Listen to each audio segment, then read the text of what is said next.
تمام مسلمان خواتین و حضرات کو السلام علیکم اور عید مبارک.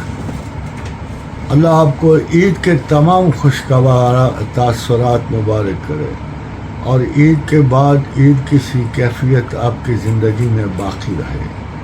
باوجود ہر مصیبت کے جو اس ملک پہ آئی اور ہمارے معاشرے پہ آئی، ہمیں 30 روزے مکمل کرنے کی اللہ نے توفیق عطا کی اور یہ اس کا سب سے بڑا شکر ہے.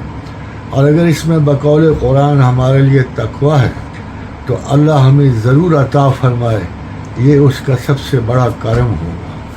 اور سب سے بڑا اندہناک واقعہ جو مسجد نبی میں پیش آیا، شاید قرآن کی اس بات کی اہمیت کو آپ نہیں جانتے کہ جنہوں نے حضور کے حضور جنہوں اونچی آواز سے بات بھی کی، ان کے تمام اعمال دین و دنیا اور آخرت ختم ہو جائیں. اور یہ اتنی بڑی بات ہے کہ جس کا ہر مسلمان کو احساس ہونا چاہیے. دعا کریں ایسا کوئی ناخوشگوار واقعہ دوبارہ پیش نہ آئے، کیونکہ خدا اپنے دوست کی ذرا سی بھی مراتب میں کبھی برداشت نہیں کرتا. اور اللہ ہمیں توفیق دے کہ ہم ہر چیز سے بڑھ کر خدا اور اس کے رسول کی محبت کو اپنائیں اور اسی زندگی کا اصول سمجھیں.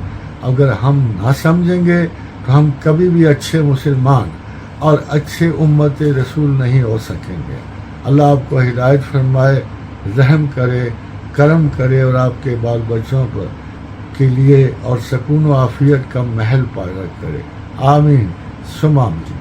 Once again, heartiest possible congratulations to you on the day of Eid. Thank you very much.